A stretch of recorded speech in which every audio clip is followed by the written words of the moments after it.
sa pagkakataon na 'to na ibinigay niyo po sa amin sa bawat isa. Panginoon, salamat po sa kalakasan, salamat po sa pagkakataon na nandito po kami muli nagsasama-sama, Panginoon, para po pagsalu-saluhan po ulit ang iyong salita. Panginoon, dinadalangin po namin na gabayan niyo po kami, kubayaran niyo po ang gawain na 'to, Panginoon. Kayo po ang maitaas, kayo ang marinig, turuan niyo po kami, Holy Spirit, at gamitin niyo lamang po ang aking bibig, ang mga words na lalabas sa aking bibig, Panginoon, bilang daluyan, Lord God. Ang karunungan, ang revelation po ay sa inyo po magmula at hindi po sa akin o sa aking karunungan. Panginoon, kayo po ang kumilos, humipo sa bawat puso ng bawat isa, luminis sa bawat isipan ng bawat isa. Lord, kung ano may nakikita niyo pong karumihan sa aming mga puso sa pagkakataong pong ito po ay aming ipinapalinis sa inyo. Patawarin niyo po kami sa lahat ng seed na nakikita niyo sa aming mga puso. Kung ito man, Panginoon, ay about sa unforgiveness, may bitterness man kami, may pride, may hatred, may jealousy, may pagiging self-righteous na hindi align sa kalooban mo, may pagiging self-reliance, self-idolatry. Lord, lahat ng ito, pinapalinis po namin sa inyo at alisin niyo po ito sa amin, Panginoon, at dalangin po namin na palitan niyo po ito ng inyong espiritu, Panginoon. Alisin niyo yung mga evil spirit, Lord God, kung meron man po sa aming mga puso, alisin niyo yung mga ungodly, unrighteous, mga unlawless na mga pag-uugali, Panginoon. At dinadalangin din po namin, Lord, yung aming mga isipan, aming mga konsensya, linisin niyo po nang sa gayon, ang aming puso't isip po ay handa, Panginoon, at walang kung anumang hindrance na maaring magpatigil sa iyong salita nang sa gayon ito po ay tumimo, talagang ma-absorb ng aming puso't isipan na pag nilay-nilayan namin sapagkat minsan mga Panginoon, inireveal nyo na kung ano yung the way namin mag-isip, iyon ang aming buhay. At yun nga po, Panginoon, ang talagang nangyayari dahil kapag kami po ay nag-iisip ng partikular sa iba't ibang mga bagay na nangyayari sa amin, kami po ay minsan nahihirapan, kami ay nanlulupaypay, ngunit dahil nga po, Lord God, kapag kami ay nag-focus sa inyo, tanging kalakasan po ang aming nararamdaman, pag-asa, pagmamahal, kagandahang loob, at mercy niyo. Panginoon, maraming salamat po dahil kung hindi po dahil sa inyo, wala pong repentance ngayon, wala pong kaligtasan kaming natagpuan, wala kaming kapayapaan at contentment, Panginoon, nararanasan sa aming mga puso at buhay. Kahit man po ang daming nangyari sa aming kapaligiran, salamat po sa kalakasan at dinadalangin po namin ang patuloy niyo po na pagsama sa bawat isa at gayon din, Panginoon, sa mga tao po na nasa aming kapaligiran. Kayo na po ang bahala sa kanila, sa pamilya po namin, sa mga relatives namin, sa mga kakilala namin. Even, Lord, yung mga tao na may mercy kit po sa amin, bless them, Lord, sapagkat hindi po nila alam ang kanilang ginagawa. Sila, Panginoon, ng kanilang spiritual eyes. Panginoon, hayaang mong makakita nang malaman na yung katotohanan at ganun din ang kanilang puso, Panginoon. Ito'y palambutin ninyo, Lord God. Bigyan niyo din po kami, Panginoon, ng bagong puso, bagong kaisipan, puso at isip na obedient po lagi sa inyo. Turuan niyo po kami na maging tapat po sa inyo hanggang wakas. Ituro niyo po sa amin ang daan patungo po sa inyo, Holy Spirit. Kayo po ang magsilbing liwanag sa aming paa. Nang sa gayon, patuloy po kaming makalakad sa kalooban nyo, patungo po sa inyo at palabas sa mundong to. At dinadalangin po namin lahat ng mga kapatid, Panginoon, na ginagamit nyo, Lord God, sa pagtuturo, sa pag-share, sa pag-evangelize, at sa kung ano pa mga gawain, gift, Panginoon, na inyong binigay. Kayo ang patuloy, Panginoon, na magpalago at mag-udyok sa bawat isa na gamitin ito para po sa inyong kingdom gospel at para po patuloy na may pahayag ang iyong kingdom message, Lord God. Panginoon, dinadalangin namin na sa bawat araw gawin niyo po kaming handa, gawin niyo po kaming seryoso lalo na sa aming spiritual na buhay. Panginoon, alisin niyo sa amin yung pakikipaglaro sa inyo in terms, Panginoon, ng aming prayer life, in terms, Panginoon, ng aming pagsunod sa inyo. Lord, talagang ang puso't isip namin ay disiplinahin niyo, Panginoon. Paluin niyo kami, Lord God, kapag kami ay nawawala sa inyong will. At gayon din, Panginoon, ituwid niyo po kami, Panginoon. At patuloy niyo po kaming turuan, itama ng saging malaman namin, Panginoon, at ito ay mapagrepent namin. At ang kalooban niyo po ang aming maisabuhay. Panginoon, dinadalangin ko din po ang signal ng bawat isa, kayo na po ang bahala. We rebuke all the demonic entities na maghihinder, magdi-distract sa amin din po sa sandaling ito ng aming pagtitipon. We rebuke it, we bind it in the mighty name of Jesus, in Jesus' name. At sa buhay po ng bawat isa, Panginoon, kuberan niyo po kami ng inyong banal na dugo, Panginoon, in spiritual realm. At huwag niyo pong hayaan ang anumang pagkilos na ng kaaway, Panginoon, na magtagumpay sa amin. At ngayon, Panginoon, we speak blessing, Panginoon, lalong-lalo na spiritually, kalakasan spiritually, spiritual growth, spiritual wisdom, Panginoon, na nananatiling humble. Yun din po, Panginoon, dinadalangin namin aming puso, patuloy niyong gawin ang pagkumbaba lagi sa inyo, bigyan niyo po kami ng matinding pagkatakot sa inyo, at lalong-lalo na po, turuan niyo po kaming mahalin kayo ng buong puso at kaluluwa, pag-iisip, kalakasan, at ganun din yung aming kapwa, Panginoon. Alisin niyo po yung pagiging selfish namin, kung meron pa man pong ganun pag-uugali sa amin, alisin niyo yung pride, Lord, alisin niyo lahat. I-sanctify niyo po kami, i-search ng aming heart, i-purify niyo po kami, break us, Lord, and fix us, Lord, and we silence all the voice of the enemy sa aming mga isipan, at order our thoughts, Lord, our words, remove our emotion, our ideas, everything about us, Lord, remove it. Talagang patuloy niyo kaming turuan, Panginoon, sa bawat araw na idinaya ang aming sarili, i-crucify ang aming flesh at sumunod po sa inyo.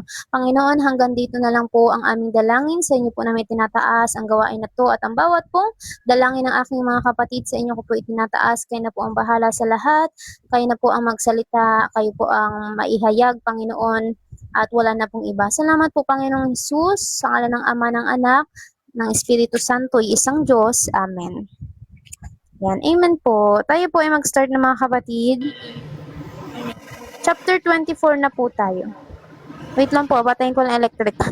Nalulunod ako sa sa hangin.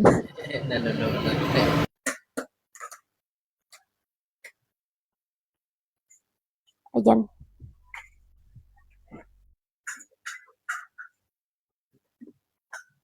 Yan. Set up ko lang po madali. Yan.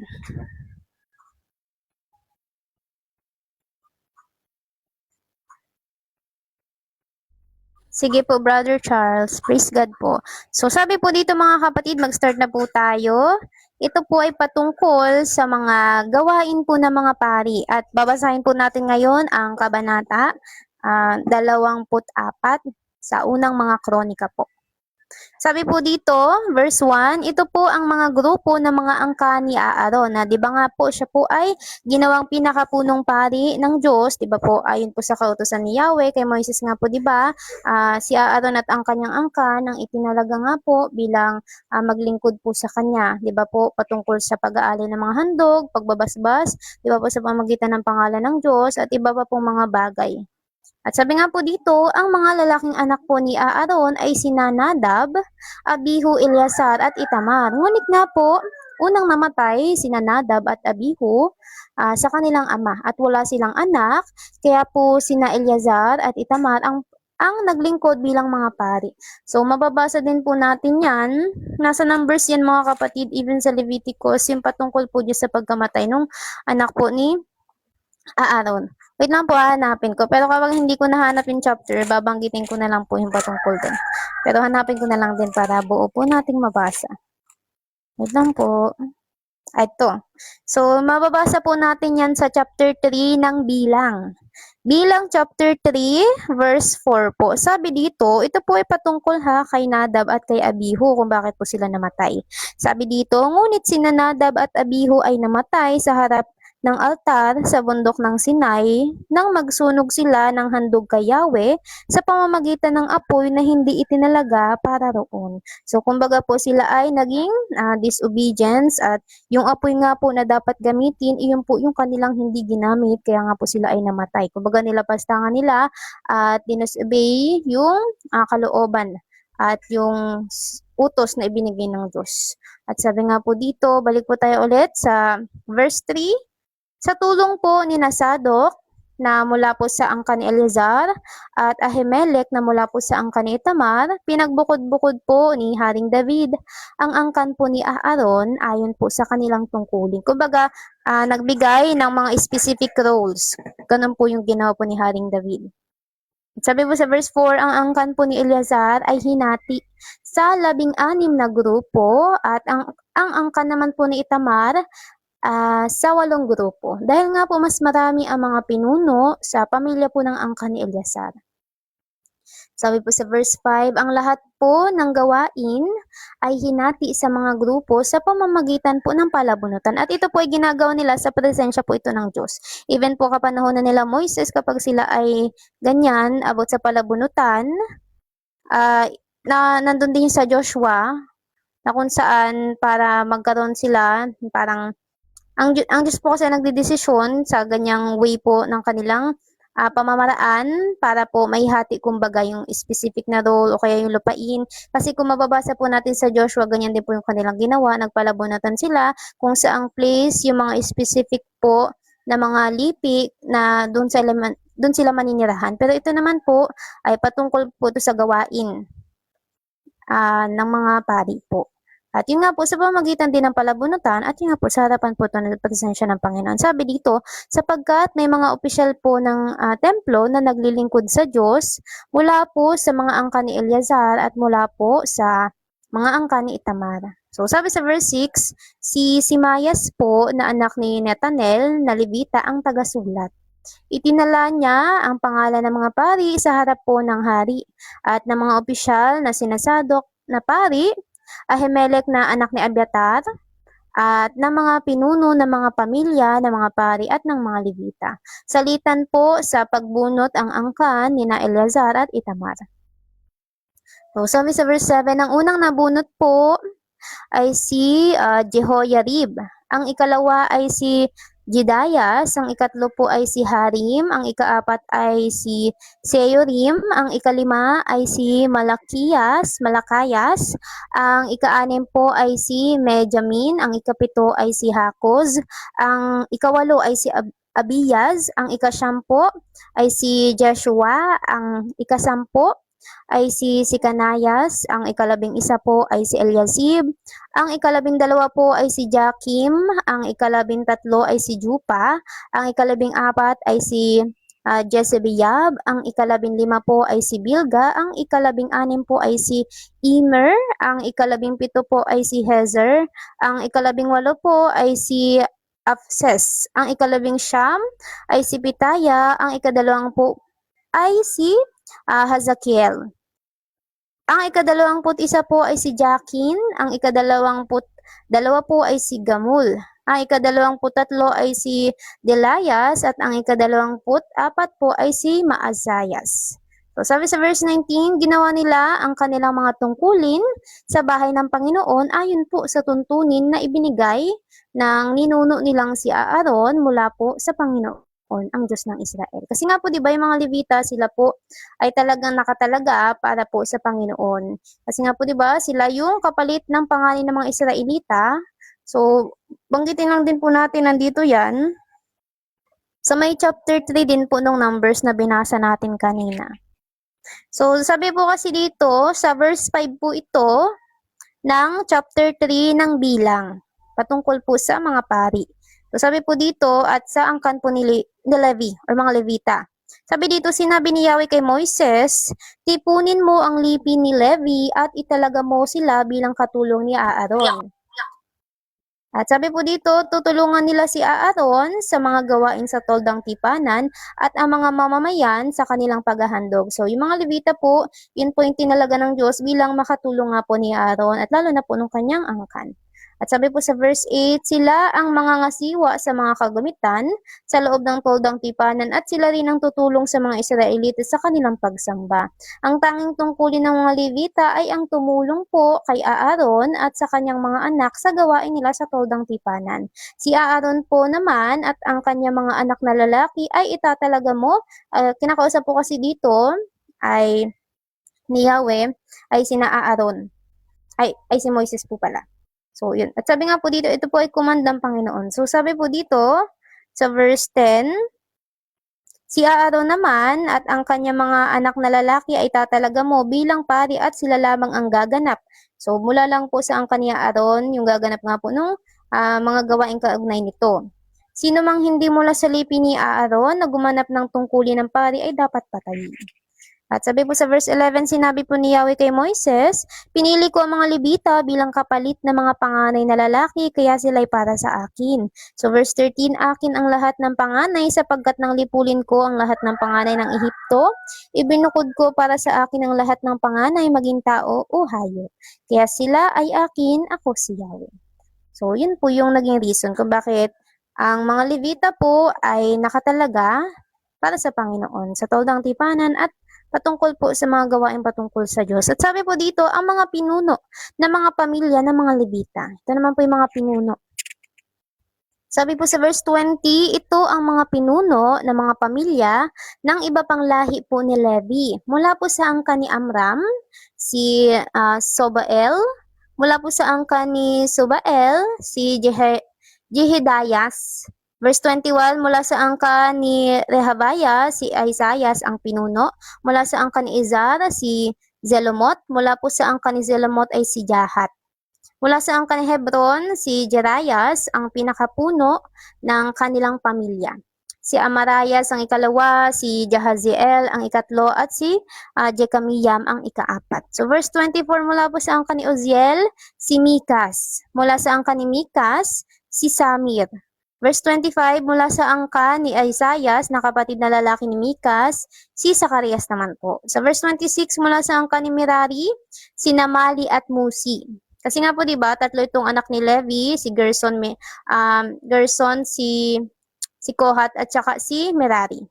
So ngayon po kay Merari, sina Mali at Musi. Mula po sa angkan ni Jaazayas, si Benu. Mula sa angkan ni Merari sa pamamagitan ni Jaazayas, sina Benu, Soham, Sakur at Ibri. Mula sa angkan ni Mali, si Eleazar na walang mga anak na lalaki. At sabi sa verse 29, mula po sa angkan ni Kish, si Jerameel. Mula sa angka ni Musi, sina Mali, Eder at Jeremot. Ito ang mga lahi ng mga Levita ayon po sa kanilang mga pamilya. Katulad ng ginawa ng mga angka ni Aaron, nagpalabunutan din sila upang malaman ang mga tungkulin nila anuman ang kanilang edad. Ginawa nila ito sa harap ni Haring David, Sadok, Ahimelech at ng mga pinuno ng mga pamilya, ng mga pari at ng mga Levita. Ngayon po tayo ay sa chapter 25 ng mga kapatid. Sabi po dito, ang mga musikero naman po ito. So, sabi sa verse 1, pumili po si David at ang mga commander ng mga sundalo mula po sa mga angka ni Asaph, Heman at Jedutun upang ipahayag ang mensahe ng Diyos na tinutugtugan ng mga alpa, lira at pompyang. Ito ang talaan ng mga pangalan nila at gawain. Verse 2,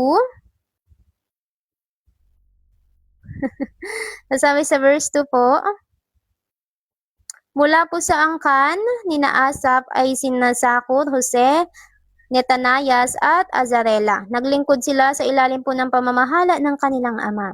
Si Asaph ang nagpapahayag ng mensahe ng Diyos kung ipinag-uutos ito ng hari. Verse 3, mula po sa mga lalaking anak ni Jedutun ay sina Gedalia, Zeri, Jezayas, Hashabayas, Matitayas at Shemei. 6 silang lahat.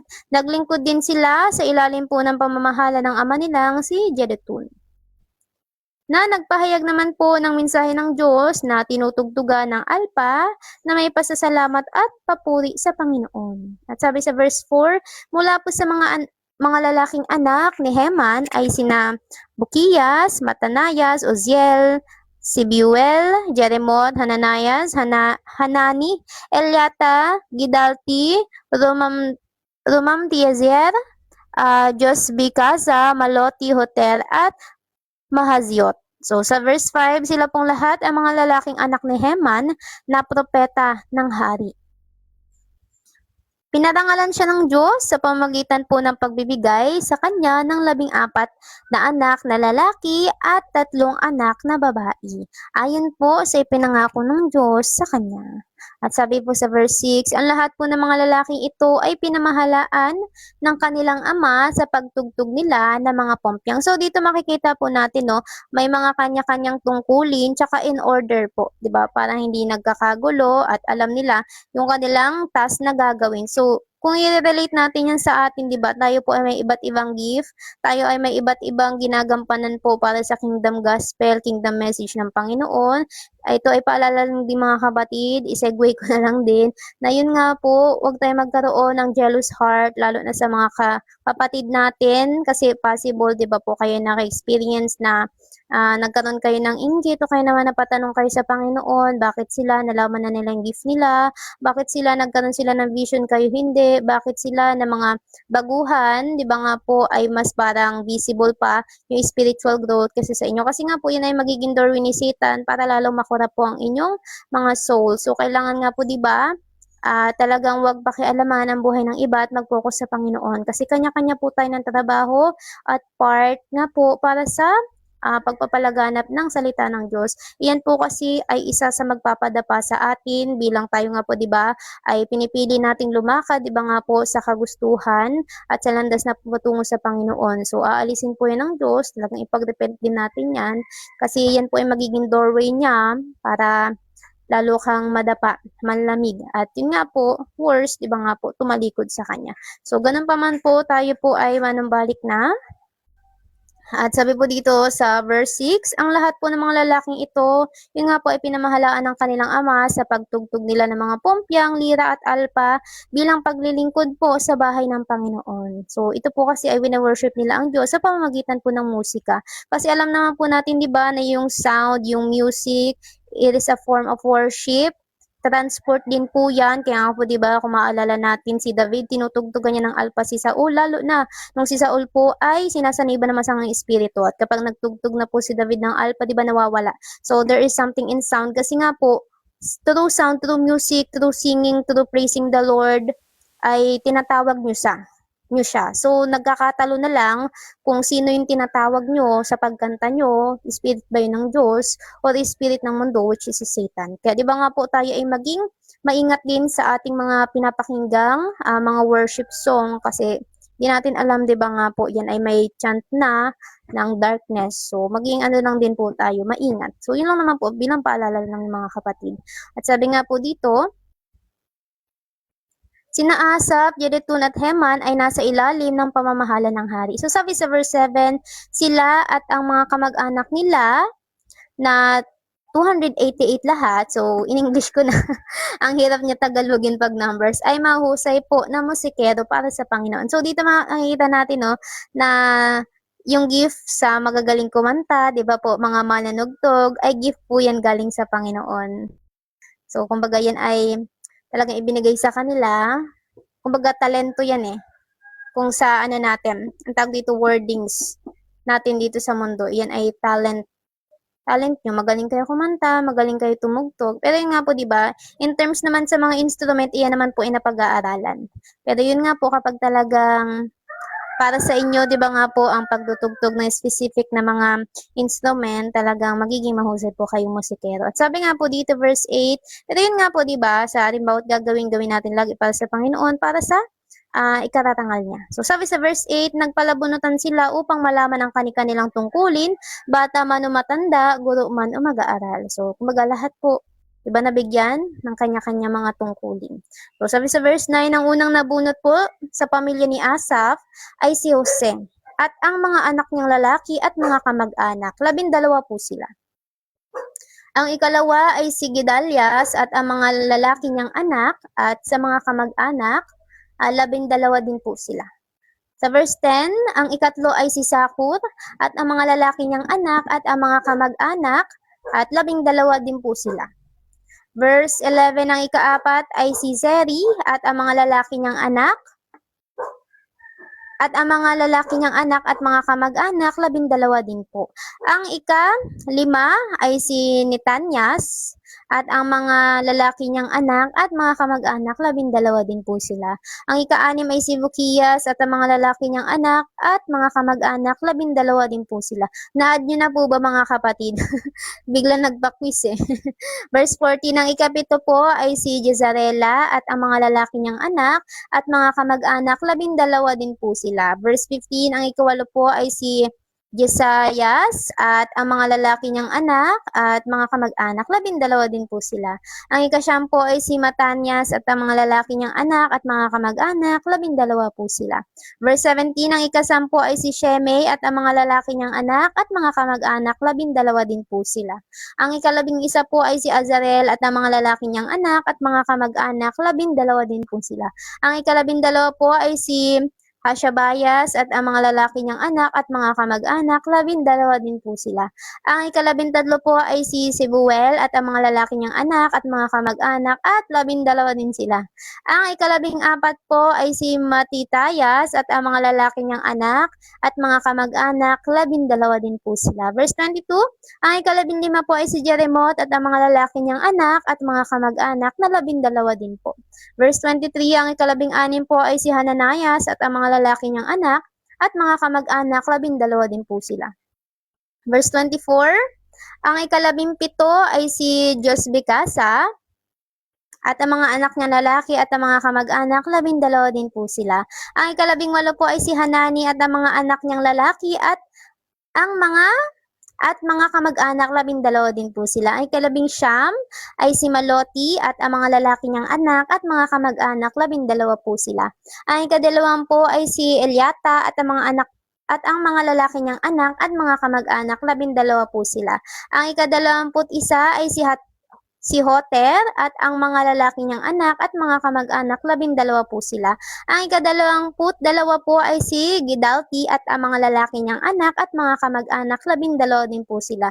At ang ika-23 po ay si Mahaziot at ang mga lalaki niyang anak at mga kamag-anak, 12 po sila.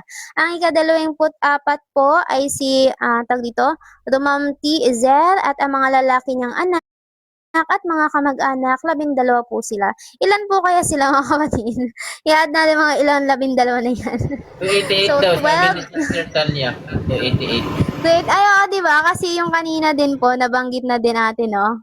288 nga po. Ayun, ay nasa verse 7. Ayun na pala yung sagot eh. Nag-add pa, no?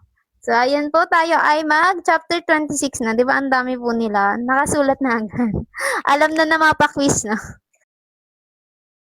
Biglang may, Puro 12 na, May ano din sa 12 tribes na. Puro 12. Opo, puro 12. Sa mga numbers din po, no, talagang connected. Talagang napaka-mysterious ng salita ng Panginoon na, di ba nga po, sa pamagitan ng Panginoon Jesucristo, nare-reveal sa atin.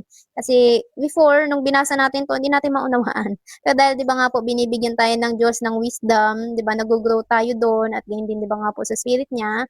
So, di ba nakakatuwa kasi isa po tayo sa pinagkatiwalaan ng Diyos na maunawaan yung kanyang mga kapahayagan, yung kanyang buong salita at di ba nga po, hindi pinipili lang ng mga Bibles. Kaya praise God dahil di ba nga po, tayo ay binigyan niya ng karunungan na buhat po sa kanya. Kaya yun po, lalo lang tayo mag-rely at kung kayo man po ay humihingi din po ng karunungan, ipag-pray lang po natin sa Panginoon sapagkat siya naman po ay nagbibigay ng sagana at hindi po siya nanunumbat. Nabanggit niyo po yun sa Santiago. Kaya ayun po talagang sa Panginoon po tayo lagi talaga mag-focus. So sabi po dito, chapter 26 na po tayo. Lang, ganda naman natin Angel. Pwedeng patingin po. May lang patingin ng feather. Ate Angel, sa akin mga ibon na maliliit yung pinapadala. Tapos nanginginain sa kusina. Nagmumukbang sila sa kusina ng butil. Mga ibon sa akin mga kapatid, mga buhay na ibon. Ang cute na kay Sis Angel, no? Meron siya mga collection. Sabi po dito, chapter 26 po tayo, ang mga gwardiya naman po to ng pintuan ng templo. Ipis sa'yo, Brother Daniel. Sa akin din, tuwing gabi, ipis, yung nangiinis. Nangiinis yung ipis eh. Ito, ibon. Diba, Ate Angel? Dami mo na niyan, collection, nakakatuwa si Lord. So, sabi nga po dito, ang mga gwardiya po sa pintuan ng templo. Verse 1, ito po ang mga grupo ng mga tagapagbantay ng mga pintuan. Mula po sa pamilya ni Kore, si Meselemayas na anak po ni Korah na miyembro po ng pamilya ni Asaph. At ang 7 niyang anak na lalaki, si Zacarias ang panganay at ang kasunod ay si Jeriael, si Badayas, Jatniel, Elam, Joha, Jehohanan po pala. At Elioenai. Ito yun eh. Hindi ko na mabigkas Nahirapan ako sa pangalan. So, yun po siya. Si Elioenai po. So, yun. So, sabi sa verse 4, si Obed-edom po ay may 8 anak na lalaki din. Si Simayas ang panganay at ang kasunod po ay si Jehoshaba, Joas, Zakar, Netanel, Amiel, Izakar at Peoltai. Pinagpala po ng Diyos si Obed-edom. So ito po atay nabanggit dun sa kinuha ni Haring David, yung kaban po ng tipan ng Diyos. So ito po ata yun, si Obed-edom, na pinagpala po nga, di ba po sila, ng Diyos, nung within 3 months po, nandun yung kahon ng Diyos, nandun sa kanilang bahay. At sabi po sa verse 6, ang panganay na anak po ni Obed-edom ay si Simayas, ay may mga anak po na lalaki na may kakayahan at mga pinuno ng kanilang mga pamilya. Sila'y sina Otni, Refael, Obed at Elsabad. Ang kanilang kamag-anak na sina Elihu at si Makayas ay may mga kakayahan din. Verse 8, lahat sila ay mula po sa angkan ni Obed-edom. Sila at ang kanilang mga anak at kamag-anak ay 62. So 62 po silang lahat. Mahuhusay po sila at may kakayahan sa paggawa. Ang 18 anak, ito po ay verse 9 na, at mga kamag-anak ni Meselemayas ay may mga kakayahan din. Verse 10, si Husa na mula po sa pamilya ni Merari ay may mga anak din. Ginawa niyang pinuno si Zimri kahit hindi siya ang panganay na anak.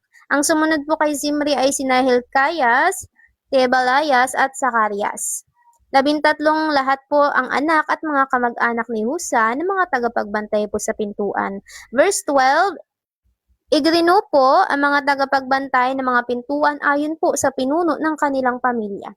At may mga tungkulin sila sa paglilingkod sa templo ng Panginoon, katulad nga po diba ng kapwa nila mga Levita. Sa verse 13, nagpalabunutan po sila kung aling pinto ang babantayan ng mga pamilya nila, bata man o matanda. Kasi nga po merong pinto sa silangan, sa kanluran, sa hilaga, at saka sa timog. At sabi po sa verse 14, ang pintuan sa gawing silangan ay nabunot ni Selemayas. At ang pintuan po sa gawing hilaga, ang nabunot ng anak niyang mahusay, magpayo na si Zacarias. Parang maganda to kausap si Zacarias So sabi sa verse 15, ang pintuan sa gawing timog ang nabunot po ni Obed-edom at sa mga anak niyang lalaki ipinagkatiwala ang mga bodega. Verse 16, ang pintuan sa gawing kanluran at ang pintuan paakyat sa templo ang nabunot ni Supim at Husa. Bawat isa sa kanila ay may takdang oras ng pagbabantay. So dito natin makakita talagang may order, may command, 'di ba? Sa templo ng Panginoon. Talagang may command ang Diyos, 'di ba? Para hindi magkagulo at saka malaman, 'di ba, po, yung tungkulin. So dito natin makikita na ang Diyos talaga po ay meron siyang nagpapatupad siya ng kaayusan, may command at may order po. Kasi even heaven, may napanood po ako niyan na testimony na ganun nga po. Lahat po ay may kanya-kanyang tungkulin doon yung mga angels. At dito naman sa lupa tayo ay may kanya-kanyang ding tungkulin, di ba nga po, para makiisa sa pagpapalaganap ng kingdom gospel, kingdom message ng Panginoon. Sa ganun nga po, di ba, yung mga lordship niya ay makatagpo, di ba nga po, ng identity sa kanya at makalaya sila sa kasamaan ng mundong to, maliwanagan sila. Kaya nga po, di ba? Tayo naging asin, di ba nga po, ng mundong to. Kasi yung asin, di ba, it changes the flavor. Ibig sabihin, yung buhay mo, di ba, na bago ka ng Diyos, ay may great impact yun sa paligid mo. Kasi, di ba, for instance po, kumuha kayo ng baso ng tubig, kumuha kayo ng asin, lagyan nyo, di ba nga po, mag-iiba yung lasa. Pero before, di ba nga po, natin lagyan yung tubig na yun po ay matabang. Pero nung dinagdagan natin ng asin, nagkaroon siya ng lasa. So, ganun din po. Kumbaga, kaya nga po tayo, di ba, ay naging salt. At ganun din naging light. At sabi po dito, verse 17 na po tayo. Sa gawing silangan po, 6 na tagapagbantay ang nagbabantay araw-araw. So, 6 po sa silangan. Sa gawing hilaga po ay 4. Sa gawing timog po ay 4 din. At sa bawat bodega ay tigda-2. Sa gawing kanluran, 4 ang nagbabantay, at sa daanan paakyat po sa templo ay 4 din, at sa bakuran ay 2. So, verse 19, ito po ang mga grupo ng mga tagapagbantay ng mga pintuan mula po sa angka ni Nakora at Merari. So, mga kapatid, kung mapapansin nyo din, sa bilang ata yun, nung time na journey po nila Moises, sila po ay nasa wilderness. So, about po kasi to sa tabernakulo na kung saan, tag dito po mesto, banda sila Moises at sila Aaron dun sa gawing silangan. Kaya nga po bigla ako napaisip, yung north kaya po sa kanila, sa atin, 'di ba po, north yun yung hilaga, sa kanila po silangan. Parang ganun po yun na, wait lang, saan ko ba yun nabasa? Kasi silangan po yung unang nababanggit. Even po dun sa sa pagkampo nila, yung lipi ng Juda sa silangan din po. Wait lang po ha.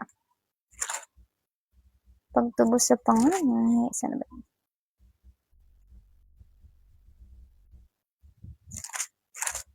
Kampo. Ayan.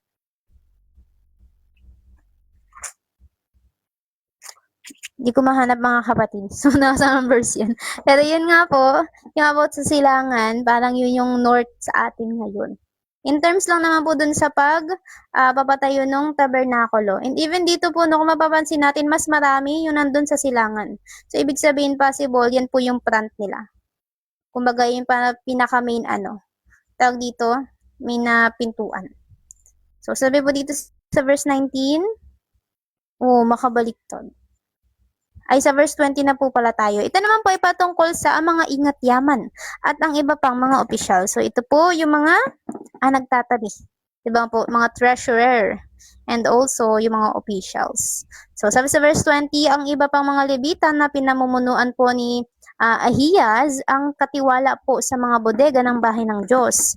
Kabilang na ang mga bodega ng mga inihandog po sa Diyos. Verse 21, si Ladan ay mula po sa angka ni Gerzon at ama ni Jehiel. Ang ilan po sa mga miyembro ng kanyang pamilya ay mga pinuno ng kanyang mga angkan. Ang mga anak ni Jehiel na sina Zetam at Joel ang katiwala ng mga bodega po ng templo ng Panginoon. Verse 23, ito po ang mga pinuno mula po sa angka ni Amram, Izar, Hebron at Uziel. Mula po sa angka ni Amram,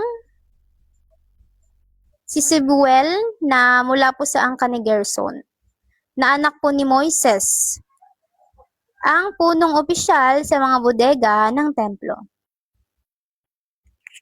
So, sabi sa verse 25, ang mga kamag-anak niya sa angka ni Eliezer ay sina Rehabayas, Jesayas, Joram, Sekre at Selomit. So, wait lang po, with regards to sa Gerson, yan po ay anak ni Moses. Kasi di ba po may Gerson din, yun naman ay anak po ni Levi. So, baka po kasi malito kayo, so yun lang po.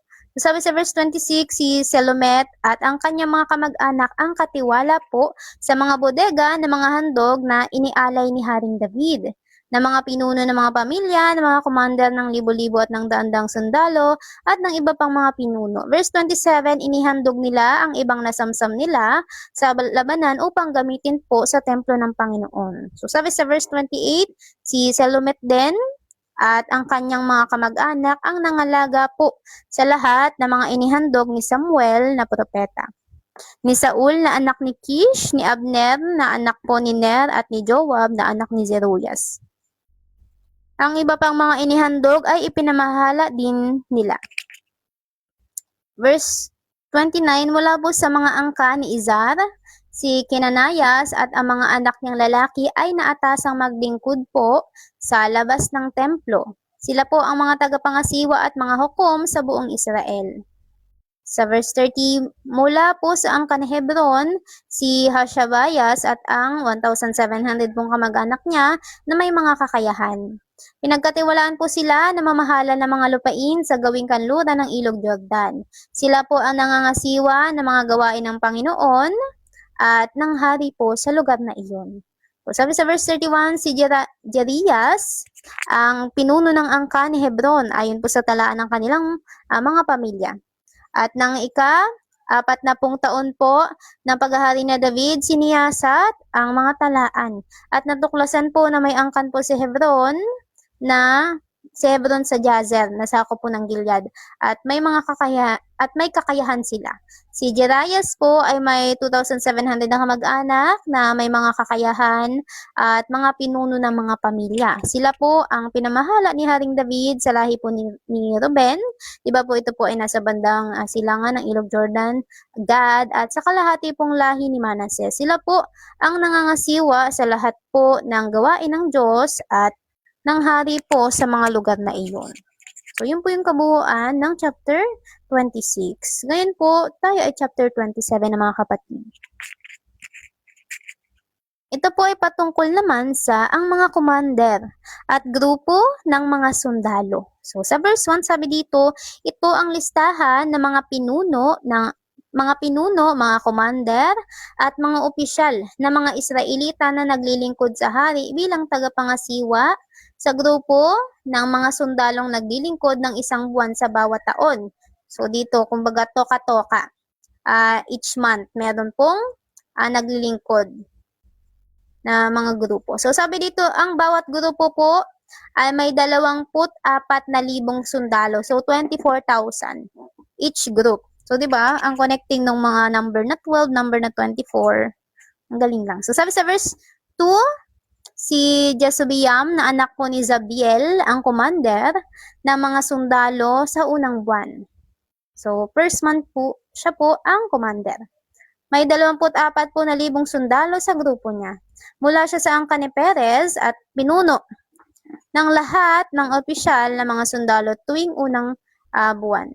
So, yan po ay lahi po ni Judah kung hindi po ako nagkakamali. So, sabi sa verse 4, si Duday na mula sa angkan ni Ahoa ang commander ng mga sundalo sa ikalawang buwan. So, ito naman po, Benjaminita to. So, lahi po to ni Benjamin. May 20, itong si Duday po yung tinutukoy ko. So, sabi po dito, may 24,000 sundalo din po. At sabi dito, si Miklot ang pinakamataas na opisyal sa grupo niya. Verse 5, si Binayas na anak ko ng paring si Jehoiada ang commander ng mga sundalo sa ikatlong buwan. At may 24,000 sundalo sa kanyang grupo. Siya ang binayas na matapang na pinuno ng 30 matatapang na tauhan ni David. Ang anak niyang si Amizabad ang pinakamataas na opisyal sa grupo niya. Ayan. So sabi po dito sa verse 7, si Azahel na kapatid po ni Joab, ang commander ng sundalo sa ika-4 na buwan naman po ito. Ang anak niyang si Badayas ang pumalit sa kanya. Kasi nga po 'di ba, siya po ay napatay ni Abner, gawa ng hinabol niya si Abner, tapos dahil nga ayaw niya tumigil, siya po ay sinibat.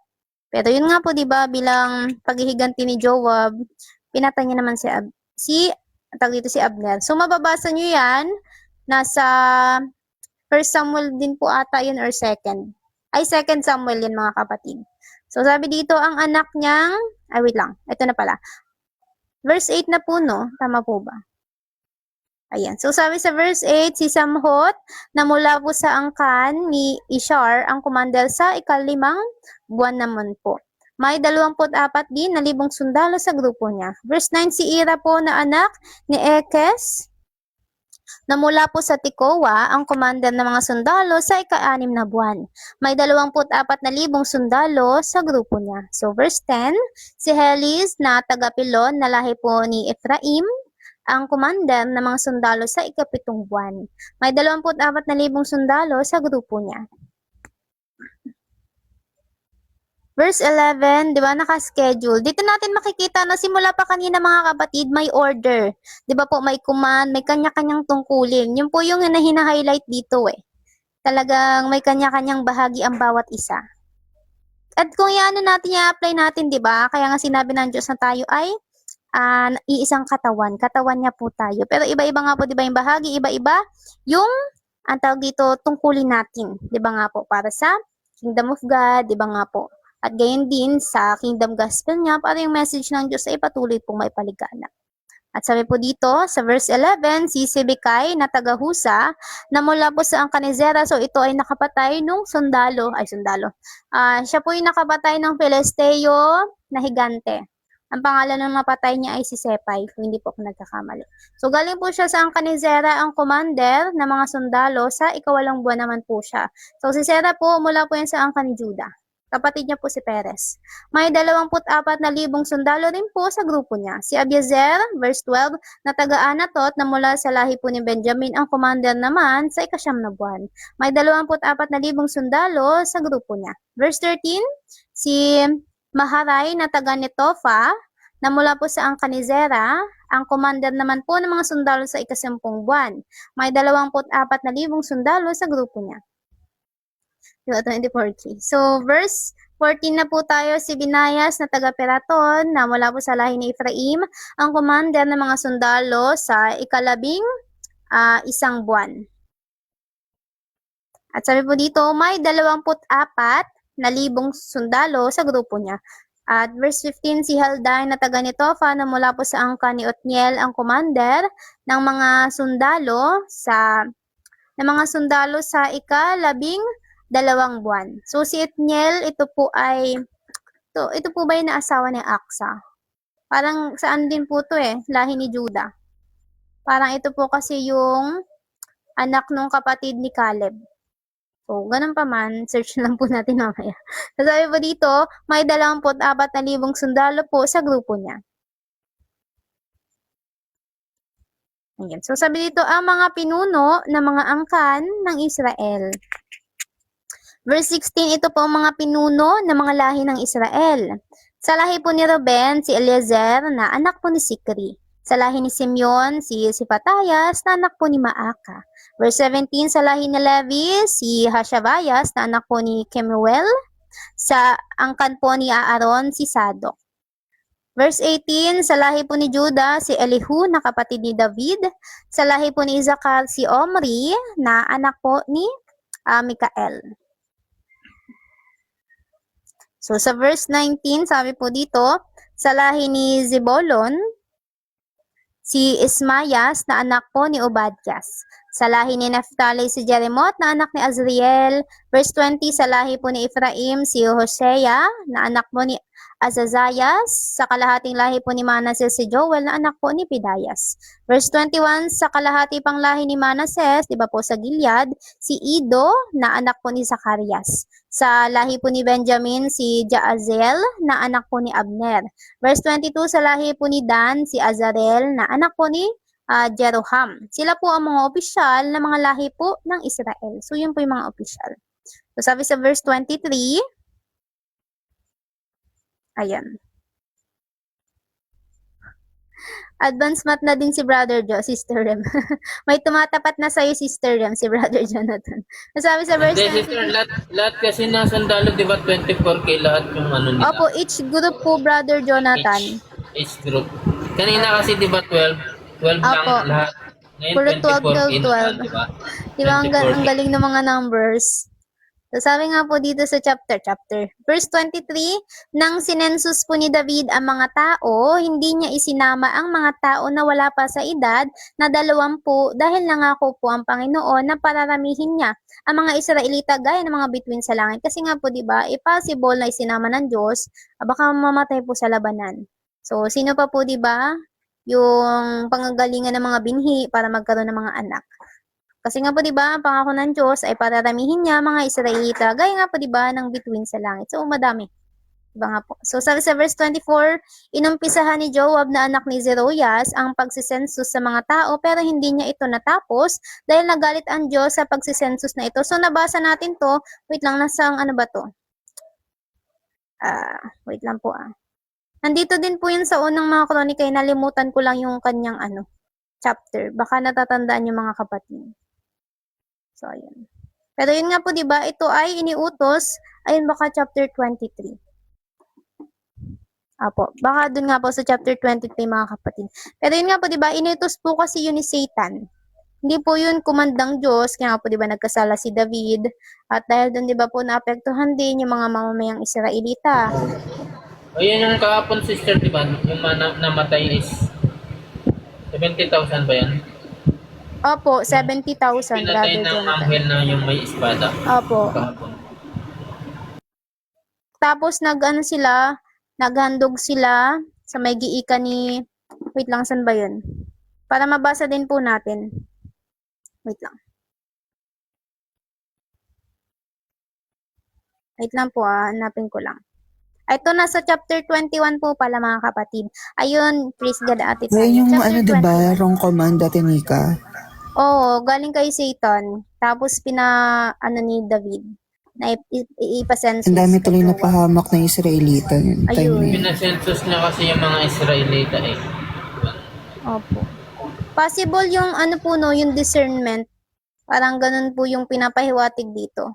Na hindi po lahat, di ba po, nung naririnig natin whisper sa ating tainga, inilalagay na revelation sa ating mga isip, ay hindi buhat sa Diyos. Kaya di ba, kailangan po natin maghingi din ng confirmation sa Panginoon. Kasi, di ba, kung hindi tayo makuha ni Satan, sama-sama kukunin niya tayo sa mabuti. Kumbaga, parang hindi masama, pero talagang masama talaga. So, parang ganun. So, yun. So, dito nga po natin mababasa yun sa chapter 21. Pinasensus po kasi noon ni David. Ito nga po mga Israelita. Ito po kasi ay pag-uudyok ni Satan kay David. So, noon po, iniutos niya po kay Joab na yun nga po isensus. Tapos, sa ibang book, alam ko po nabanggit na parang 9 months itong si Joab po. Inikot niya po kasi eh. So, mula sa Beerseba hanggang sa Dan. So, yung Beerseba po kasi nasa timog po yun na part. At yung Dan nandun sa may hilaga. So, yung buong promised land na Kanaan nga po, di ba, na tinutukoy, yun po ay sinensus ni Joab. Pero hindi niya sinama yung mga Levita at Benjaminita. Dahil nga lawag yun sa kanyang loob. At iba nga po, nung naisensus na, nag-report naman itong si Joab, bumalik na siya sa Israel. Bumalik na siya sa Jerusalem, sinabi niya kay David, yung bilang nga po na may mga kakayahang makipaglaban. At di ba nga po sa Israel, 1,100,000. Sa Juda naman po ay 470,000. Ngunit yun nga po, di ba katulad na banggit ko kanina, hindi niya po isinama yung sa mga Levita at Benjaminita. Dahil nga po, di ba, parang siguro may conviction sa kanyang puso. Sabi kasi dito, dahil masakit sa kalooban niya na iniutos ng hari sa kanya yon. At nga po, di ba, hindi din natuwa ang Diyos sa utos na yon, kaya pinarusahan niya ang Israel. Pinapili niya po nun si David eh. So, sabi dito, ito yung tatlong pagpipilian. Una, 3 taong tagutom. So, ito po ay tayo nagre-recap lang patungkol po sa nabanggit kanina. Sabi po dito, 3 taong tagutom, 3 buwang paglipol sa inyo ng mga kalaban ninyo, o 3 araw na salot mula po sa Panginoon. Sa pamamagitan nga po, di ba, ng pagwasak ng anghel ng Panginoon sa buong lupain ng Israel. At yung nga po, pagkatapos magbasya, sinabi ni David na nahirapan daw po siyang pumili. Sinabi niya po ito kay Propeta Gad kasi sa Propeta Gad po yung nagbigay ng mensahe. Kumbaga siya yung propeta noon ng Panginoon na kumbaga mensahero niya kay David para malaman ni David yung kalooban po ng Diyos. So sabi doon, nahirapan daw po si David, sinabi niya po yun, at sabi niya mabuting ang Panginoon na lang magparusa sa kanya kaysa yung kamay ng mga tao dahil nga po napaka maawain po ng Panginoon. Kaya po nagpadala ang Panginoon ng salot sa Israel at yun nga po 70,000 po Israelita ang namatay. At habang 'di ba nga po winawasak ng anghel ang Jerusalem, naawa po ang Diyos. So 'di ba? Sabi yung pagkamahabagi ng Panginoon. At sabi dito, kaya sinabi niya sa anghel na yun na lumilipol nga po sa mga tao na tama na, huwag na silang parusahan at ng oras pong iyon nakatayo po yung anghel ng Panginoon sa may giikan po ni Ornan. So si Ornan po pala yung mga kapatid. Nalimutan ko kasi yung pangalan niya. Jebuseo po siya. So siya po ay, ang tawag dito, dayuhan. Jebuseo. At yung nga po tumingala si David, nakita niya po yung anghel na yun na nakatayo sa may himpapawid. So ibig sabihin nasa ere. At sa kalagitnaan ng langit at lupa at hawak nga po nun yung espada na nakatuto sa Jerusalem kasi nga po di ba pinaparusahan yung mga Israelita. Because of yun nga po yung command na hindi naman buhat sa Panginoon na ginawa po ni David. At pagkatapos nga po di ba, nagbigay galang si David at yung mga tagapamahala ng Israel at nakasuot po sila ng sako bilang nga po pagpapakita ng kanilang pagdadalamhati. Ayun, Jebusites. So, sabi nga po dito, sinabi na David, di ba, dito, tinake niya yung accountability. Accountable po ba yan? Ano bang tamang term? So, basta yun, minay niya kasi siya naman po talaga yung pinaka-reason. Sabi doon, sabi niya po, ako po ang nag-utos na bilangin ang mga lalaki na may kakayahang makipaglaban. Ako po ang tanging nagkasala. Ang mga taong ito ay inosente na parang mga tupa. Wala silang nagawang kasalanan. O Panginoon na aking Diyos, ako na lang po ang aking pamilya ang parusahan ninyo. Huwag niyo pong pahirapan ang inyong mga mamamayan sa salot na ito. At nga po 'di ba, binili po ni David yung altar nga po dito kay Ornan na Jebuseo.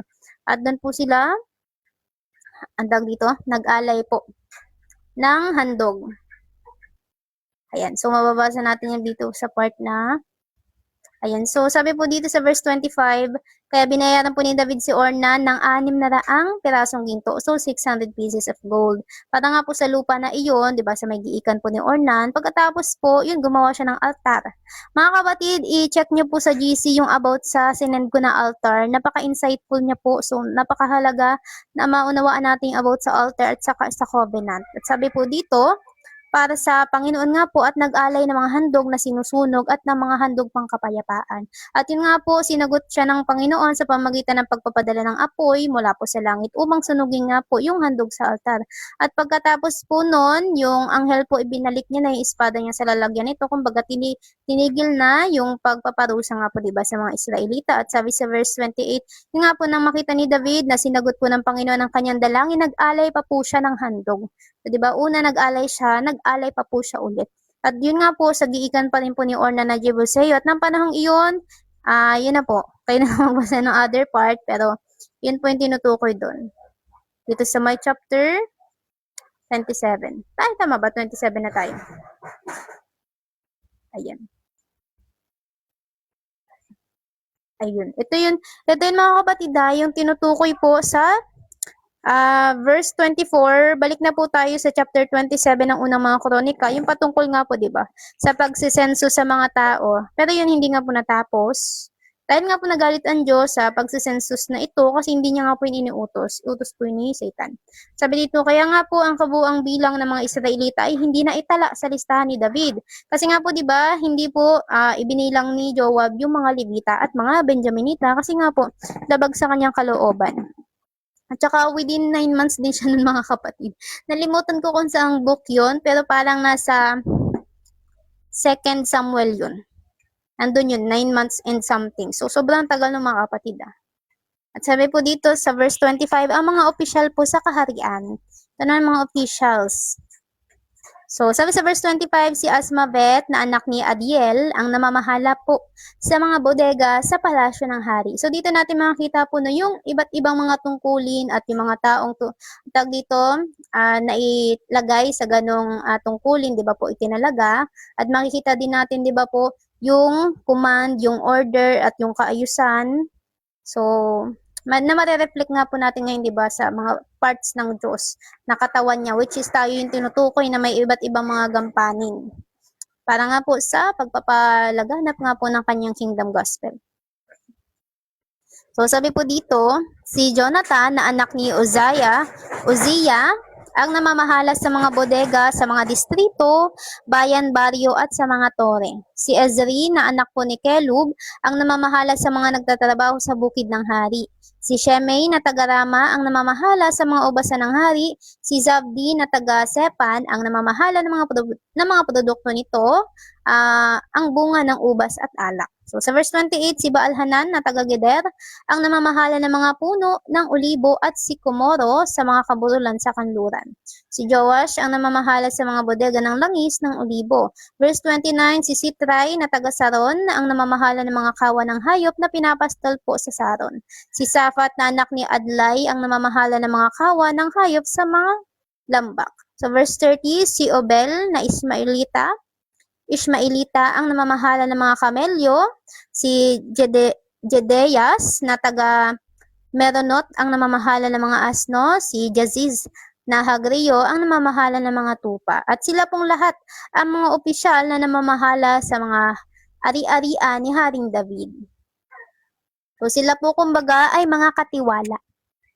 At sabi po dito sa verse 32, si Jonathan na tiyuhin po ni Haring David ang tagapayo niya. So, isa po siyang matalinong tao at manunulat. Si Jehiel na anak po ni Hakmoni ang guro ng mga anak ng hari. Si Ahitophel ang isa pang tagapayo ng hari. So, nabanggit na din po ito, no, si Ahitophel na kung saan ito yung naging tagapagpayo naman. Ano nga yun? Yung ni Absalom. Di ba po si Ahitophel yun? si Ahithophel, ang isa pang tagapayo po ng hari, at sabi po dito, ang Arakeo na si Husay ay malapit na kaibigan ng pari. Na ito nga po, di ba? Ito yung kanilang encounter dun sa may bundok ng Olibo kung hindi ako nagkakamali. At di ba nga po siya yung pinabalik ni Haring David, para nga po di ba salungatin itong ipinapayo ni Ahithophel sa kanyang anak na si Absalom. So mababasa niyo din po yan nasa 2 Samuel niya mga kapatid. So sabi dito, ang Arakeo na si Husay ay malapit na kaibigan ng hari. At verse 34, nang mamatay nga po si Ahithophel, pinalitan siya ni Joyada na anak po ni Binayas at ni Abiathar. Si Joab po ang commander ng mga sundalo ng mga hari. So si Joab po, pamangkin po yan ni David, anak po yan ni Seroyas na kanyang kapatid na babae. Ngayon po, chapter 28 na tayo mga kapatid. Wait lang po ha, ma-water break po muna ako mga kapatid, saglit lang.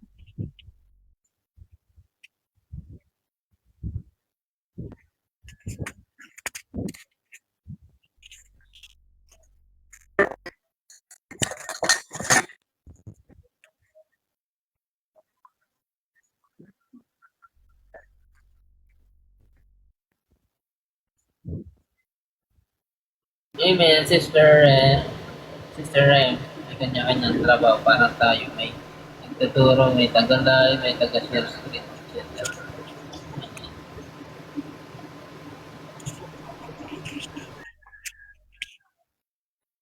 Amen, Sister Rem. Tsaka, di ba makikita po natin yung kaayusan, may command, may order, tsaka bawat bahagi po talaga, di ba? Kaya nga po, di ba, tinawag din tayo mga katiwala. Mga steward nga po, di ba?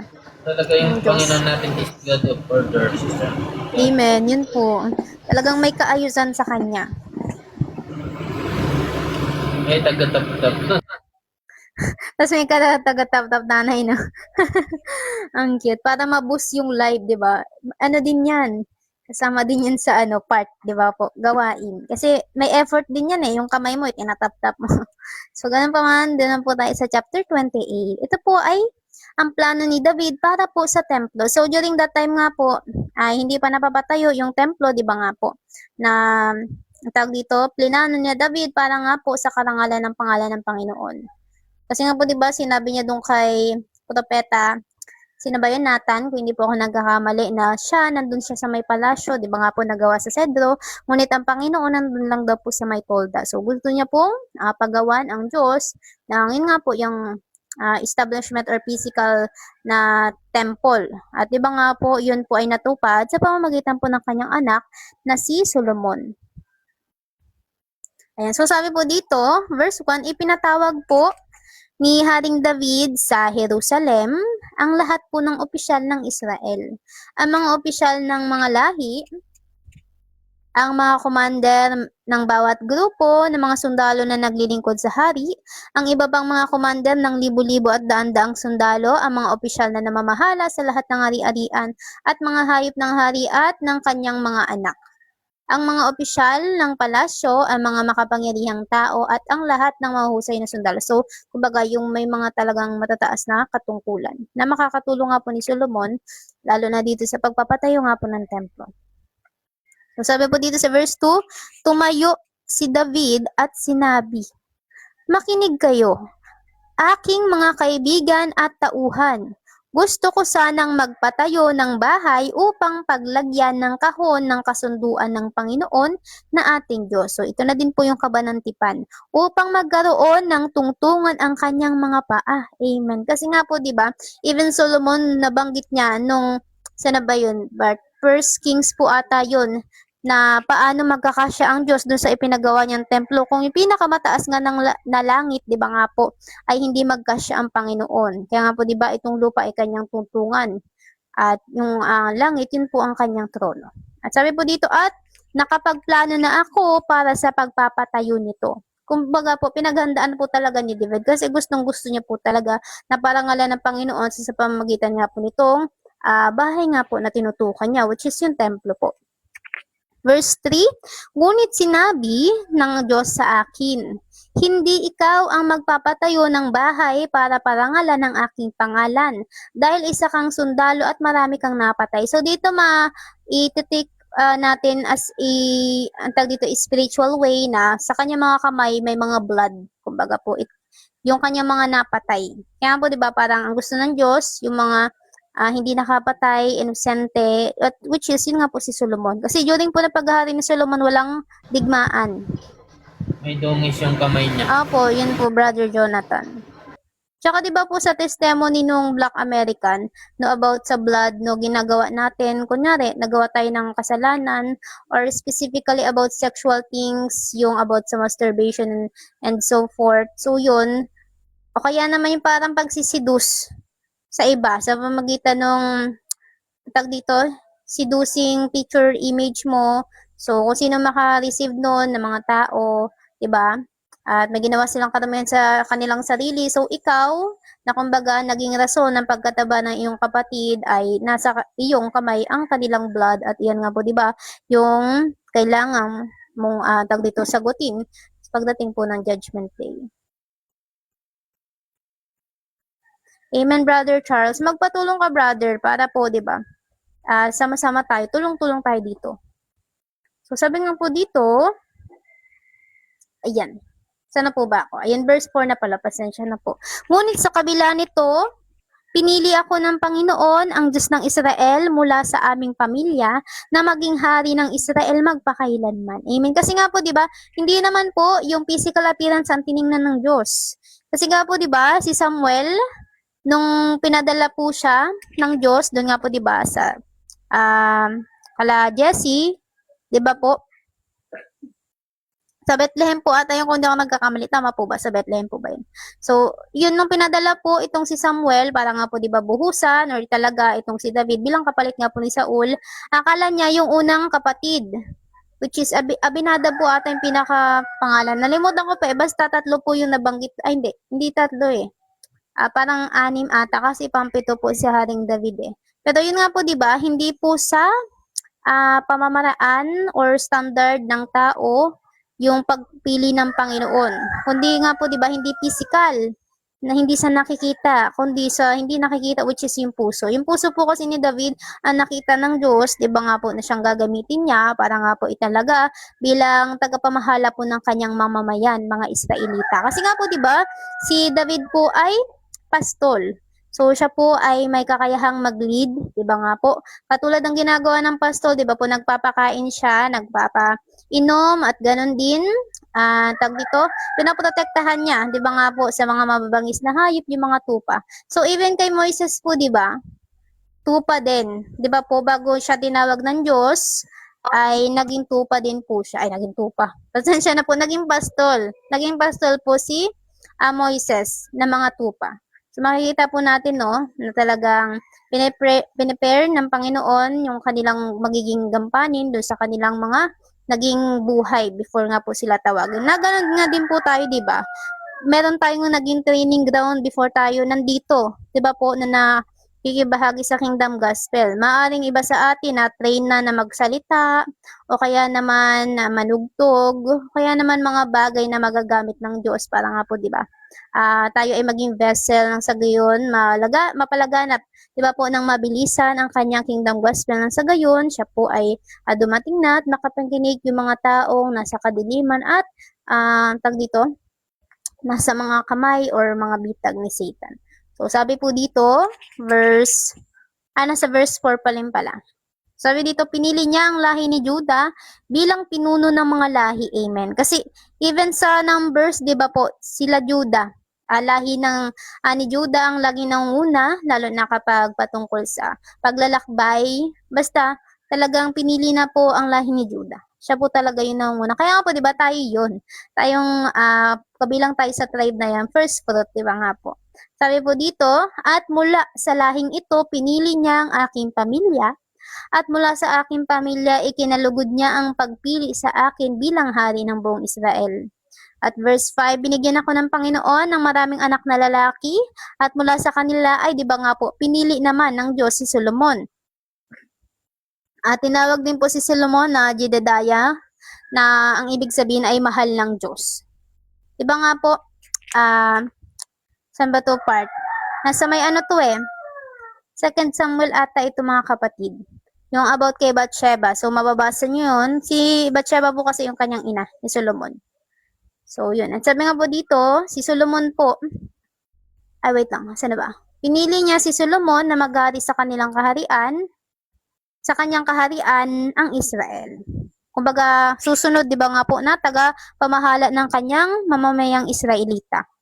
Verse 6, sinabi niya sa akin, ang iyong anak na si Solomon ang magpapatayo ng aking bahay, na tinutukoy nga po yung templo, yung physical na pinagawa po ni Solomon, at ng mga bakuran nito, sapagkat pinili ko siya na maging aking anak at ako'y magiging kanyang ama. Kasi 'di ba po gumawa din to ng kasunduan ng Panginoon kay Solomon na kung saan 'di ba nga po doon sa templo na ipinatayo niya, doon siya sasambahin ni Solomon, 'di ba po magpakailanman. Ngunit nga po sinabi din ng Diyos na kung siya ay susuway, 'di ba nga po, may gagawin siya na hindi ayon sa kalooban ng Diyos, 'di ba po? Pangangalatin niya yung mga Israelita. Yun po, yung naging consequences. At may nabanggit pa po, nasa 2 Samuel din po ata yun, or sa 1 Kings. Pasensya na po yung aking short-term memory. At sabi nga po dito, ayan. So verse 7, at kung patuloy siyang susunod nga po, di ba, sinabi na din dito, sa mga utos ko at tuntunin gaya ng ginagawa niya ngayon, paghahariin ko ang kanyang angkan magpakailanman. Amen. Kasi nga po, di ba, sa lahi ni Judah, talagang mula sa lahi po ni Solomon, yung mga naging hari. Hanggang, di ba nga po, sila ay nabihag ng Babylonia nila Nebuchadnezzar. Kasi yung Israel during that time, sila ay nabihag ni, ang tawag dito, na mga Assyria. Ayan. So, sabi po dito, verse 8, kaya ngayon, inuutusan ko kayo sa harap ng lahat ng Israelita, ang mga mamamayan ng Panginoon at sa presensya ng ating Diyos na maingat niyong sundin ang lahat ng utos ng Panginoon na inyong Diyos. So, kumbaga po, pinaalalahanan po sila. Di ba po ni David na maingat na sundin, ipamuhay, di ba nga po, yung mga utos ng Panginoon na kanilang Diyos. Kung gagawin nyo ito, patuloy na kayo ang magmamay-ari ng magandang lupaing ito. So, dito makikita po natin na may agreement na nangyayari. Tsaka may consequences, di ba nga po, kapag nag-disobey, pero meron din namang reward kapag nag-obey.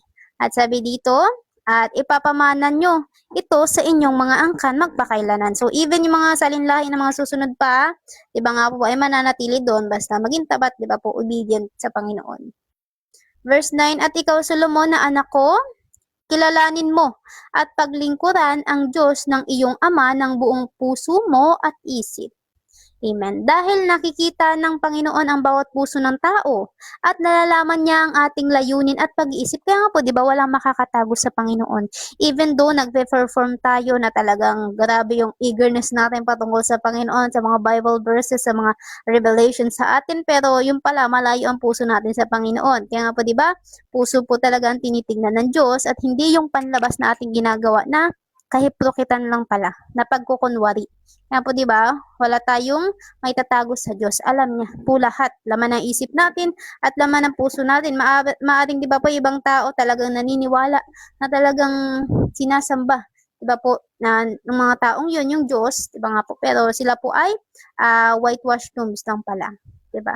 Sa panlabas lang maayos, di ba po, maka-Diyos, banal, lalo na mga religious na tao, pero sa loob, di ba nga po, punong-puno ng inggit, di ba? Kaya nga po, di ba, punong-puno ng kalansay, which is, it represent, di ba, patay yung kanilang spiritual.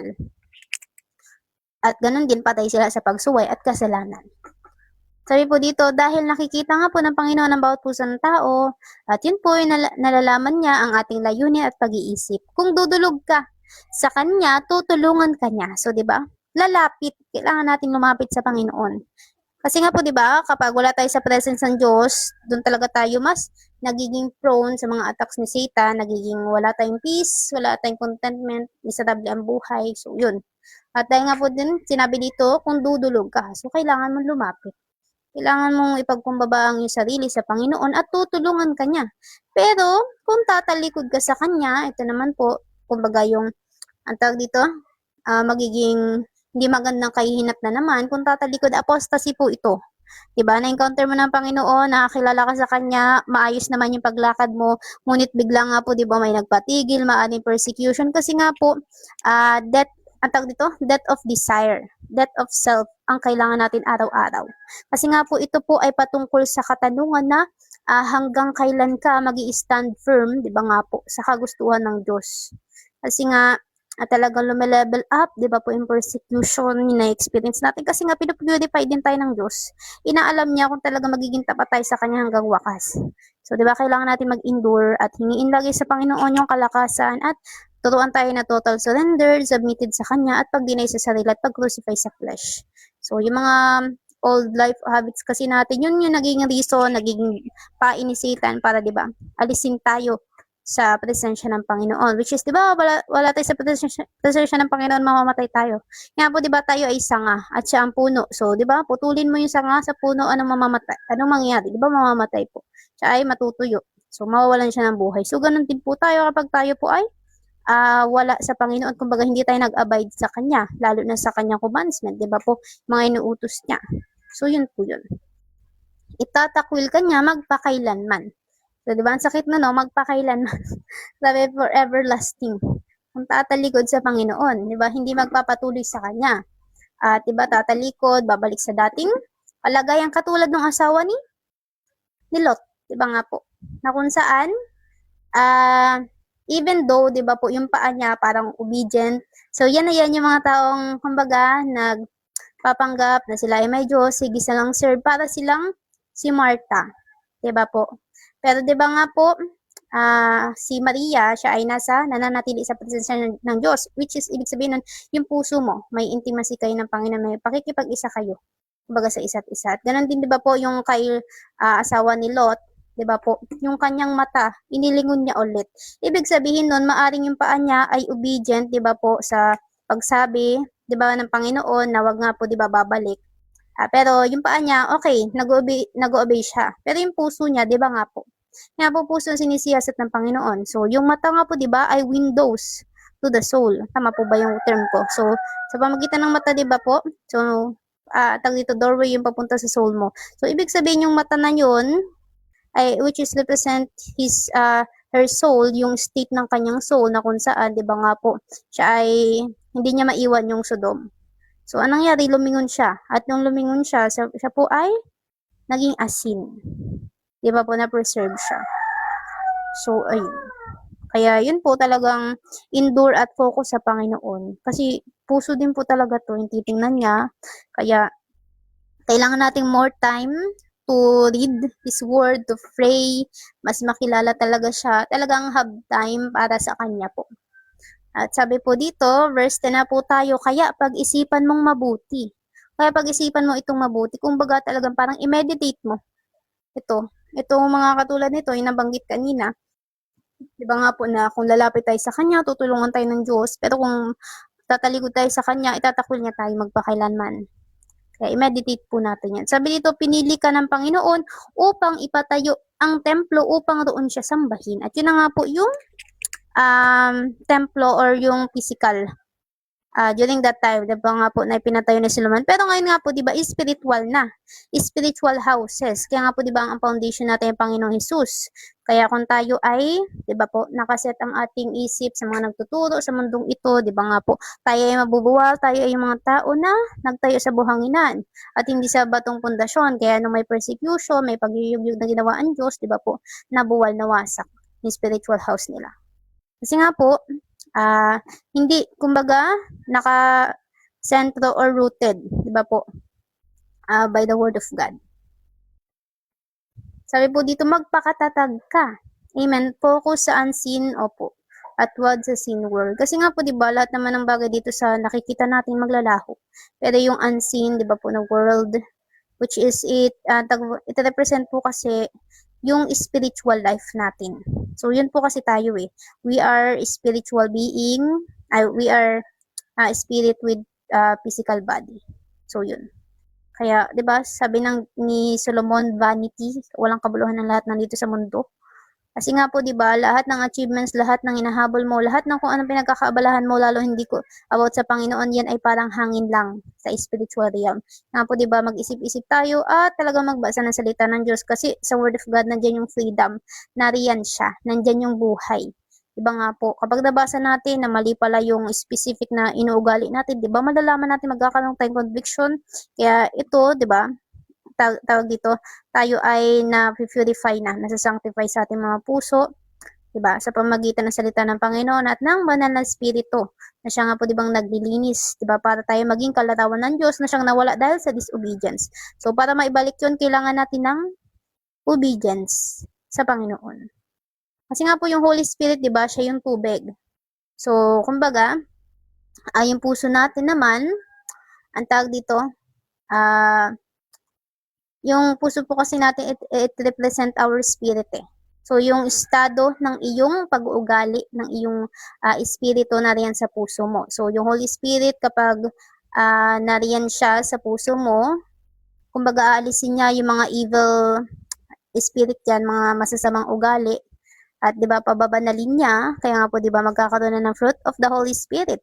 Na kung saan may love, may joy, may peace, may kindness, may goodness, may gentleness, may patience, may self-control, at iba pa po na hindi ko nabanggit. So, yun, 'di ba? Kaya nga po 'di ba, sinabi ng Diyos na sa puso natin nagmumula ang buhay. Lahat ng motibo and intent nandiyan ang gagaling. So, kung ano yung lumalabas din sa bibig nyo, lalo na about sa pagmamoral, kung ano pa mang hindi maganda na sinasabi nyo sa kapwa nyo, ibig sabihin lang nun, may bitterness ang puso nyo. May unforgiveness kayo, may hatred kayo. So, at yung ganun nga din po, diba, sa fruit talaga makikilala. So, yun lang din po mga kapatid, talaga ang puso, di ba nga po, sinisiyasat ng Panginoon talaga. At yung puso talaga natin, isip natin, ang kailangan nating i-focus sa Kanya at i-align sa Kanya, sa kagustuhan niya.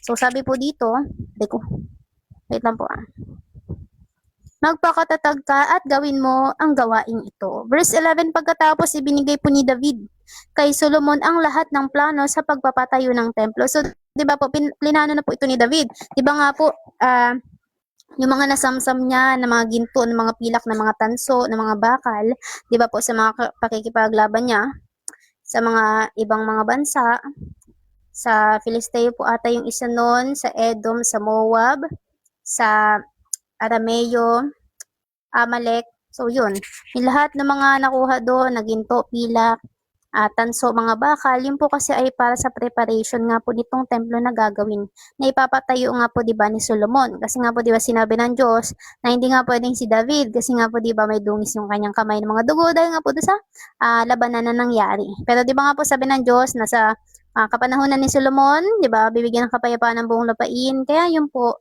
nagkaroon 'di ba po ng tag dito ng kapayapaan, and also para mabilis, 'di ba po, walang kung anumang disruption na mangyayari, lalo na sa pagpapatayo ng templo nga po na para sa Diyos. Na kanila nga po, 'di ba, itinalaga ni Haring David, at ganun nga po, 'di ba, na fulfilled kay Solomon para po sa ikararangal ng pangalan ng Diyos.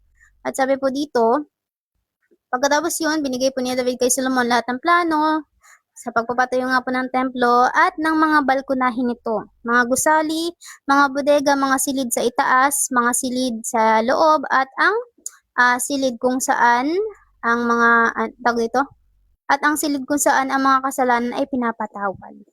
So dito po natin makikita no na talagang planado.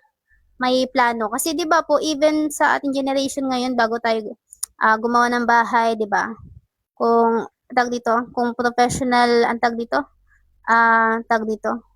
way natin to iti-take, 'di ba? Meron silang mga plano, 'di ba? Yung mga architect, yung mga sa engineer, yung mga about sa mga bakal, sa mga design. So, parang ganun po dito, may plano po na ginawa nga po si David para po doon sa pagpapatayo ng templo ng Diyos. So, sabi po dito sa verse 12, ibinigay niya ang lahat ng plano na itinuro sa kanya ng Espiritu para sa pagpapatayo ng mga bakura ng templo ng Panginoon. So ito po, yung plano na yun ay hindi po buhat kay David. So yung po wala ay buhat po sa Panginoon. So kung yung binigyan ng command si David kung anong style, 'di ba po, anong mga kagamitan yung ilalagay sa templo ng Panginoon. At sabi po dito, para po sa pagpapatayo ng mga bakuran ng templo ng Panginoon, sa lahat ng silid sa paligid nga po noon, sa mga bodega ng templo ng Diyos, kasama na ang mga bodega para sa mga bagay na inhandog. Verse 13, Di ba? Architect po. Verse 13, tinuruan din niya si Solomon kung paano igugrupo ang mga pari at mga Levita. Mga tinuruan niya pong mag-manage, di ba po, at mag-handle nga po ng mga tao. Ito, paggugrupo-grupo at ang lahat ng gawain sa paglilingkod sa templo ng Panginoon. Gayun din ang lahat po ng mga gagamitin sa paglilingkod. So dito natin makikita po no, preparado. Prepare ni David yung kanyang anak ni Solomon para nga po 'di ba, ma-execute na maayos yung itinuro o kumbaga isinabi ng Panginoon patungkol nga po dun sa templo na ipapagawa at iba pa pong bagay na kailangang gawin ni Solomon. Verse 14, itinuro rin niya kung gaano karaming pilak at ginto ang gagamitin sa paggawa ng mga gamit na ito. So, grabe po, no? Yung plano, grabe. Sobrang specific, no? Kasi kung mababasa natin yan, nasa First Kings yan, na yung mga bato, kumbaga ay tinabas na. Talagang yung mga sukat saktong-sakto pagka, pag assemble ba ang tamang term doon, yung pag ano nila, pag set up nila nga po nung templo. Kasi nga po kung babalikan natin sa unang mga hari, wala nang martilyo or pukpok na narinig. Kasi kumbaga, parang ipinatong ata or basta inassemble na lang or sinet up na nga lang po yung mga bato, yung ibang mga bagay, yung mga kahoy na cedro. So, yun po. At sabi nga po dito, balik tayo sa verse 15, ang timbang po ng ginto para sa mga ilawang ginto at mga lagayan nito sa mga ilawang pilak at ang mga lagayan nito, ang timbang ng ginto para sa mga mesang ginto, kung saan ilalagay ang tinapay na inihahandog sa Diyos, sa mesang pilak, ang timbang ng purong ginto para sa mga malaking gintong tinidor. So ito po yung pag-ano sa mga handog.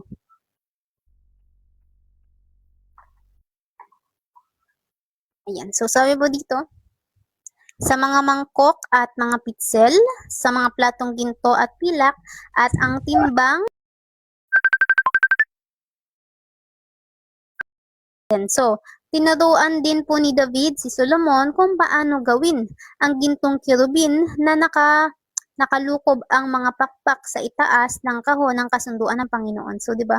Before nga po 'di ba, mawala si David, talagang preparado. At yun nga po 'di ba, sa utos ng Panginoon nagbigay ng komanda ang Diyos kung paano or ano yung gagawin doon sa templo. Iba nga po na ipapatayo para sa kanya.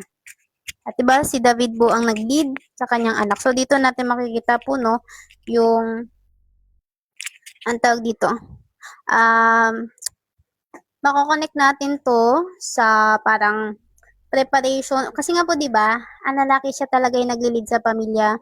Siya din yung katulong yung babae sa pag-nurse sa mga anak nila. Kaya nga po 'di ba ang hirap mag-asawa ngayon. Kasi physically at spiritually kailangan alagaan at gayon din kapag talaga may covering, may protection, 'di ba, ng tatay yung mga anak at talagang tawag dito itinalaga yung yung anak niya para nga po 'di ba sa paglilingkod sa Panginoon, talaga magiging maayos yung flow ng buhay.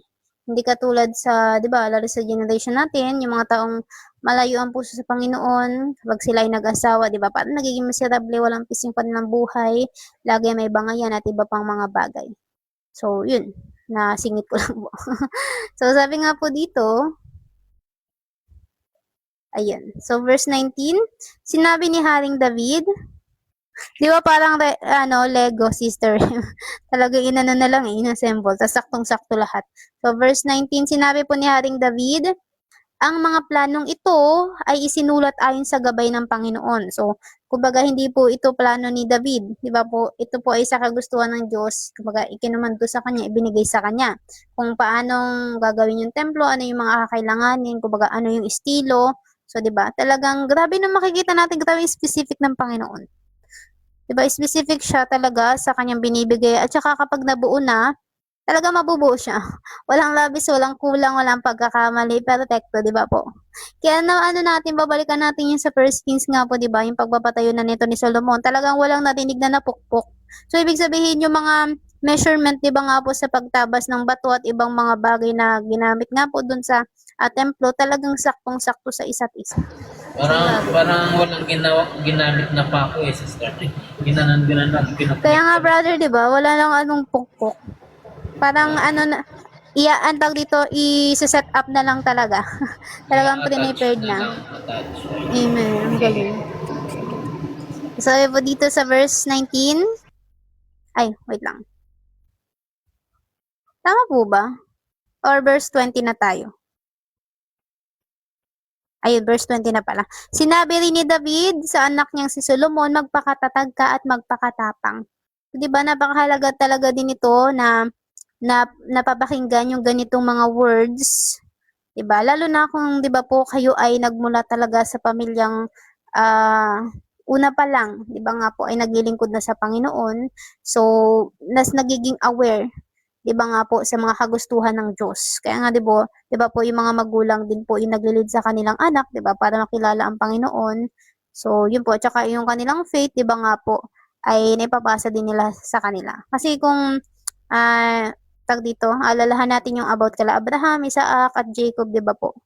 So, yun, pwede natin i-meditate. So, sabi dito, simulan mo na ang pagpapagawa. So, inutusan na po itong si Solomon na simulan na po yung pagpapagawa ng templo. At huwag kang matakot o manlupaypay dahil ang Panginoong Diyos, ang aking Diyos ay kasama mo. Amen. Na siyang paalala din po ito sa atin ngayon. Huwag tayo, di ba? Manlupaypay na kahit anumang possible na mangyari. So, yun po yun. Lalo na about persecution. Sabi dito, hindi kanya iiwan o pababayaan hanggang sa matapos ang lahat ng gawain para sa templo ng Panginoon. Amen. So, kumbaga, parang sa generation natin ngayon, after, di ba, ma-fulfilled ang lahat, ayun, darating ng Panginoon. And also, hindi niya po tayo iiwanan, di ba nga po, hanggang wakas kasama natin siya. So, sabi sa verse 21, nakahanda na ang grupo ng mga pari at mga Levita para po sa lahat ng gawain sa templo ng Diyos.